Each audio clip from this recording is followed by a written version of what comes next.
페이스리프트가 된 소렌토고요. 하이브리드 모델입니다. 실내에서 계기판을 살펴보게 되면은 기존 모델하고 가장 많이 바뀐 부분이 디스플레이 부분이에요. 예전 모델은 여기 디스플레이하고 내비게이션 창하고 떨어져 있었거든요. 근데 얘 같은 경우에는 K8처럼 계기판하고 디스플레이하고 이렇게 이어져 있습니다. 하나의 창인 것처럼 쭉 이어져 있고, 그리고 커브드로 들어가 있어요. 여기 계기판이 있고요. 이쪽에 내비게이션 창이 있는데, 이 전체적으로 느낌 자체는 예전 모델에 비해서 상당히 깔끔해지고 완성도가 조금 더 올라갔다고 보시면 좋을 것 같아요. 밑에 보시면 여기도 페이스리프트 되기 전 모델은 양쪽으로 이렇게 나눠져 가지고 이쪽에 이제 물리 버튼들이 배치가 돼 있었고, 가운데 쪽에 터치 패널로 이렇게 돼 있었거든요. 근데 이거 같은 경우에는 지금 K8하고 거의 비슷하게 전체가 이제 터치 패널 스타일로 바뀌었어요. 전체적으로 스크린, 터치 이렇게 되어서 좀 더 미래적인 느낌이 들고 깔끔한 느낌이 듭니다. 그러나 터치 패널이 물리 버튼에 비해서 어떤 조작감 측면에 있어서는 더 좋다고 말씀드리기는 조금 어려운 부분이 있을 것 같아요. 이 물리 버튼이 사실 사용을 해보면 직관적으로 쓰기에 훨씬 더 편하고 좋거든요. 근데 이거는 보기는 좋아요. 깔끔하고 좋은데 익숙해지는 데까지 시간이 필요합니다. 이쪽 부분 같은 경우에는 크게 많이 바뀌진 않았어요. 양쪽에 열선 시트, 통풍 시트 배치되어 있고요. 다이얼식 변속 레버가 있는데, 현대 같은 경우는 버튼식에서 컬럼식으로 옮겨갔거든요. 기아 자동차는 여기 다이얼식을 고수하고 있어요. 다이얼식은 버튼식하고는 다르게 크게 문제가 없어요. 버튼식은 이렇게 눌렀을 때 안 눌러지는 경우가 있거든요. 이거는 딱딱하면서 느낌이 와요. 그렇기 때문에 버튼식에 비해서는 어떤 사용의 편의성이라든가 변속이 체결되는 거를 운전자가 인지하는 부분에 있어서 크게 오류가 날 가능성이 적어요. 그래서 이거를 컬럼으로 안 가져가고 얘네는 계속 이 다이얼식을 고수하지 않을까 생각을 해봅니다. 이게 이제 컬럼으로 가게 된다면 기아차하고 현대차하고 뭐 거의 차별점이 없어지잖아요. 다 컬럼식으로 가면은 원가적인 측면에서는 좋은 점이 있을 수도 있지만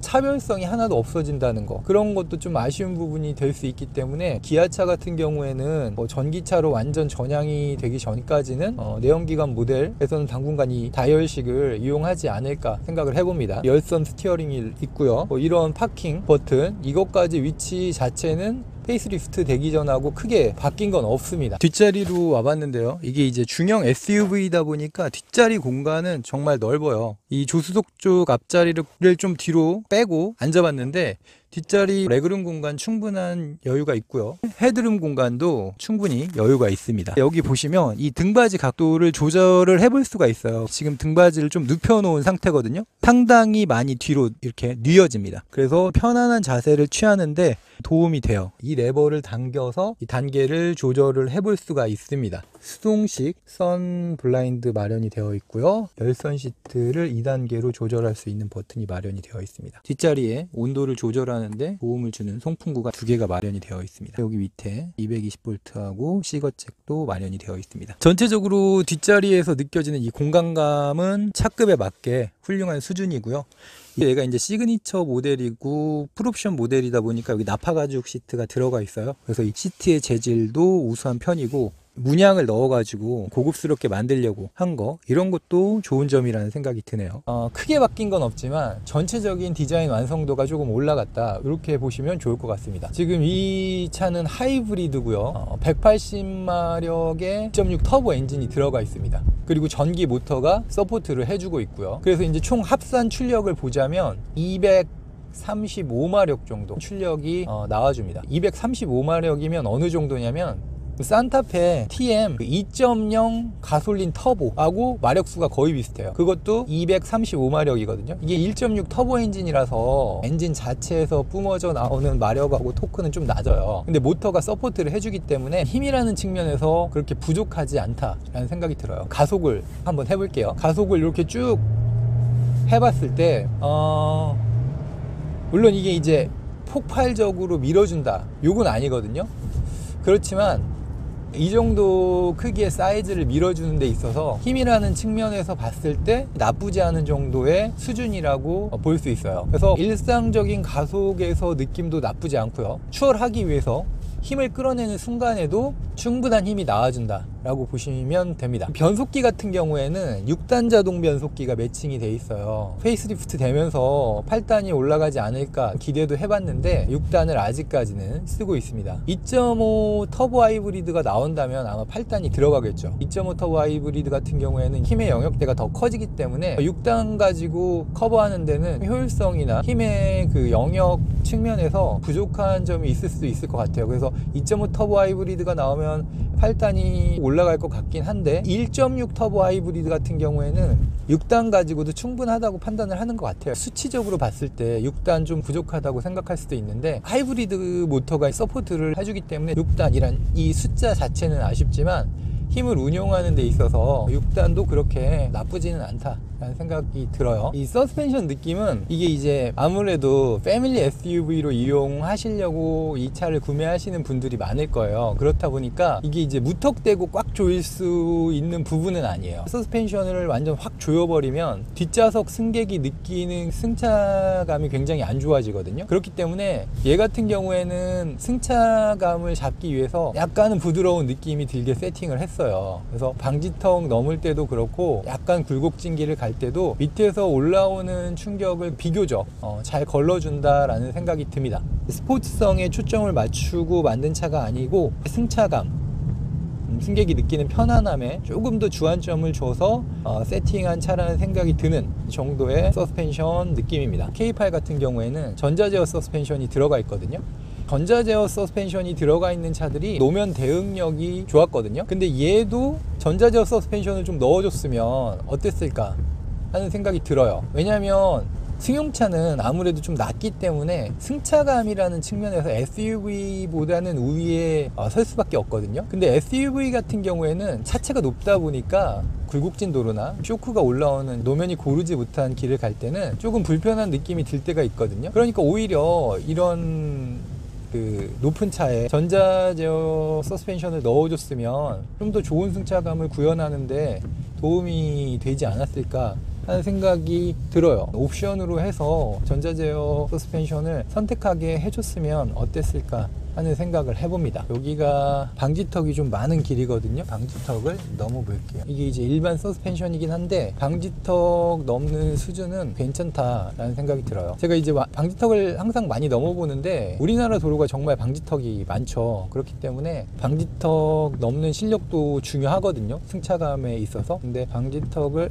넘을 때 좋습니다. 괜찮아요. 그러니까 보통 승차감이 안 좋은 차들은 앞은 넘어도 뒤쪽 넘어가면서 쿵 하거든요. 근데 이거는 그런 거 없이 매끄럽게 잘 넘어가는 모습을 볼 수가 있습니다. 크루즈 컨트롤을 이용해서 주행을 해보고 있습니다. 스티어링 휠 보조 시스템을 작동을 시키고 있고요. 차속도는 80km에 맞추고 주행을 해보고 있습니다. 약간 이제 비가 오고 있어요. 여기가 코너가 좀 있는 편인데 이렇게 코너가 있으면은 못 꺾어주네요. 못 꺾어주고 비껴 나가는데 완만한 코너에서는 그래도 잘 꺾어주는 편이거든요. 근데 좀 코너가 심해지면은 지금 비가 오기 때문에 인지를 못해서 그럴 수도 있는데 어쨌든 코너가 심한 부분에 있어서는 얘가 잡아주지 못하네요. 완만하게 코너가 꺾이는 구간에서는 그래도 꽤 유용한 기능이라는 생각이 들어요. 지금도 완만하게 코너가 꺾이는데 얘가 잘 꺾어주고 있습니다. 그리고 앞차하고 간격 조절하는 것도 준수한 수준이고요. 코너가 여기는 조금 있거든요. 한번 볼게요.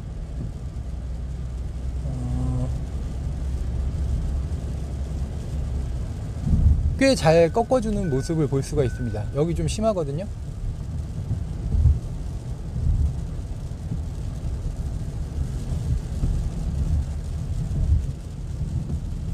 네, 잘 꺾어주는 모습을 볼 수가 있습니다. 그러니까 코너가 너무 심하지만 않으면 어느 정도 자동차가 알아서 보정을 해주면서 이렇게 진행하는 모습을 볼 수가 있습니다. 현대기아 중형급 모델 이상에서는 요즘은 거의 스마트 크루즈 컨트롤 시스템이 기본으로 탑재가 되기 때문에 이런 부분은 좋은 점이라는 생각이 들어요. 왜냐하면 기본으로 또 안 해주더라도 거의 옵션으로 사람들이 선택을 많이 하기 때문에 기본 옵션으로 넣어갖고 출고를 하는 것도 나쁘지 않다라는 생각이 듭니다.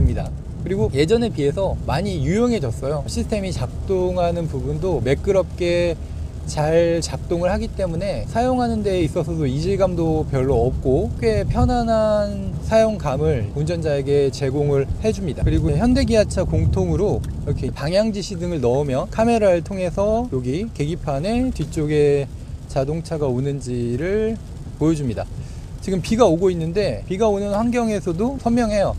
야간에도 비교적 잘 보이는 편이고 안전운전 하는데 도움이 많이 되는 옵션이라는 생각이 듭니다. 다이얼 밑에 보면은 드라이브 모드를 바꿀 수 있는 버튼이 있는데 스마트, 에코, 스포츠 이렇게 조작을 해볼 수가 있는데 스포츠 모드로 변경을 하게 되면은 이 시트의 사이드 볼스터가 조여줍니다. 그래서 달리겠다 메시지를 보내는 거죠. 달릴 준비를 하는 거예요.